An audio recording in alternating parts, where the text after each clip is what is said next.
आपने सागर की लहरें तो देखी होगी, पर ये सागर की लहरें नहीं है, ये नदी की लहरें हैं। मस्त है ना? हाँ, नदी,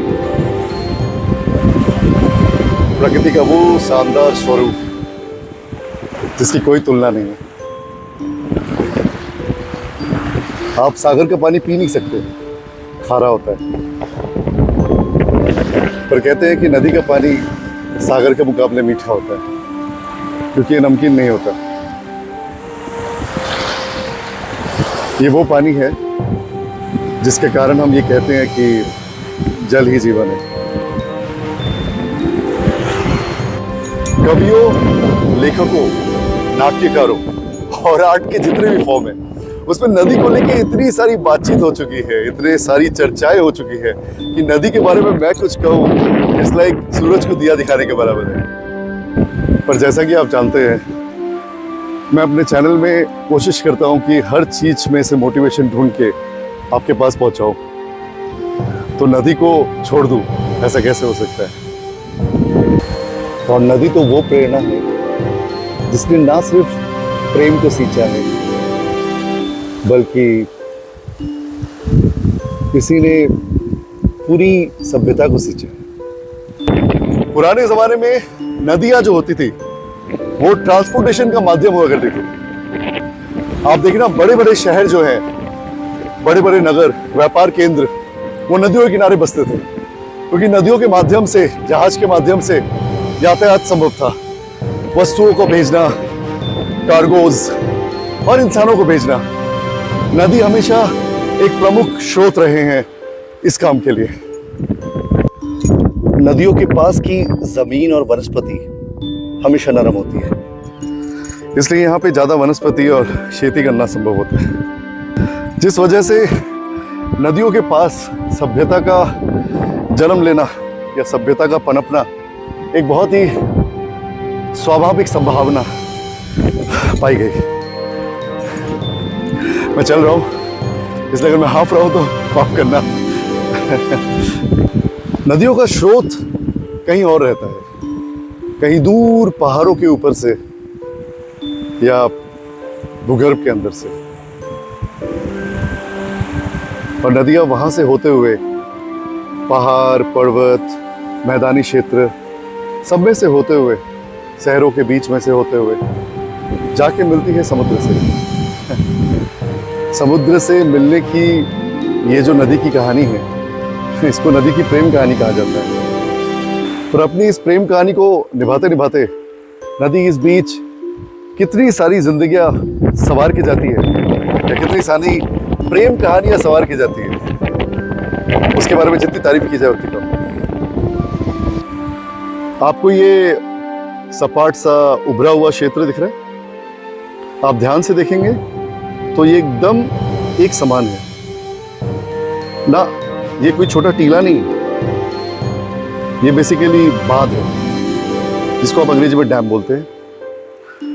हम इंसानों ने जगह जगह पे नदियों में इस तरह डैम बनाए हुए हैं, ताकि हम नदी के पानी को रोक सके और उससे ऊर्जा पैदा कर सके, उस पानी को सही ढंग से आगे बढ़ा के उससे सिंचाई कर सके, उस पानी को फिल्टर करके उसे पी सके।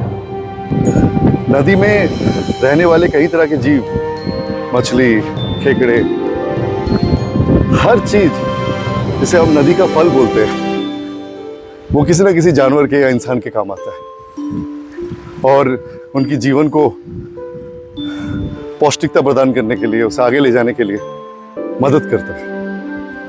हमारी जिंदगी में नदी की भूमिका के बारे में जितना कहा जाए उतना कम है।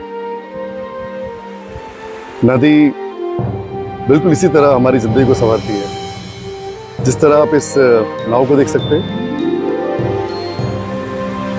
इतने लहरों के बीच में भी एकदम बैलेंस तरीके से तैर रही है, बिल्कुल वैसे ही। और सच देखें तो प्रकृति के हर स्वरूप की तरह नदी भी चाहे तो हमसे कुछ डिमांड कर सकती है, पर प्रकृति के हर स्वरूप की तरह नदी हमसे कुछ डिमांड नहीं करती। नदी हमसे कुछ मांगती नहीं है, सिर्फ देती रहती है। जो प्रकृति का स्वरूप है ना, देना, जो प्रकृति की प्रकृति है ना, बस वही निभाती है, बस देती है, बहती रहती है और हमारी जिंदगी को आक्षरिक तौर पे ना सिर्फ प्रेरित करती है बल्कि पोषित करती है। आप नदी को कुछ भी दीजिए, आप नदी में कुछ भी विसर्जित कीजिए, नदी आपको वो लौटा देती है।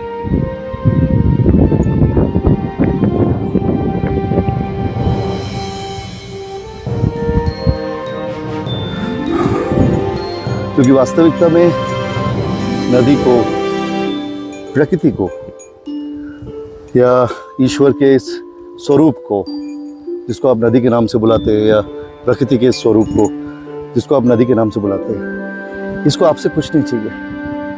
इसका ध्येय एकदम निश्चित है, अर्थात इसका गोल एकदम फिक्स है। वो अपने फोकस पे चलती है। उसे पता है कि उसे अपने स्रोत से शुरू होके समुद्र में आके मिलना है और अपनी राह में जहाँ जहाँ से भी गुजरे हर किसी की जिंदगी को छूते हुए उसकी मदद करना है। प्रकृति के हर रूप की तरह नदी का भी अपना एक विनाशकारी रूप है, चाहे तो आजमा सकती है और वक्त आने पे आजमाती भी है,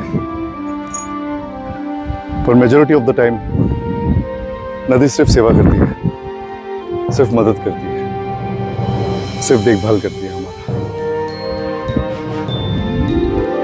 हो सके तो नदी से ये प्रेरणा लीजिए। जैसे नदी निर्विकार बहती है अपनी दिशा में, निर्भय होकर आगे बढ़ती रहती है, दूसरों की जिंदगी में मदद करती है, दूसरों की जिंदगी का पोषण करती है। उसकी राह में जो भी आए, जो भी उससे मिले, उसको कुछ दे के जाती है। हो सके तो नदी की इस प्रवृत्ति को समझिए और एक इंसान होने के नाते नदी से ये सीख लीजिए और नदी की तरह बनिए। अपने लक्ष्य पे पूरी तरह से फोकस्ड रहिए, सुंदर रहिए, सबल रहिए और दूसरों की मदद कीजिए, परोपकारी बनिए। अपने काम से थोड़ा वक्त निकाल के एक वैकेशन पे आया था, तो सोचा कि एक कंटेंट बना डालूं। आखिर नदी ने इतना प्रेरित जो कर दिया। जल्दी मिलता हूं अपने अगले कंटेंट के साथ, एक नए एपिसोड में, एक नई कहानी के साथ। तब तक के लिए निर्भय भव।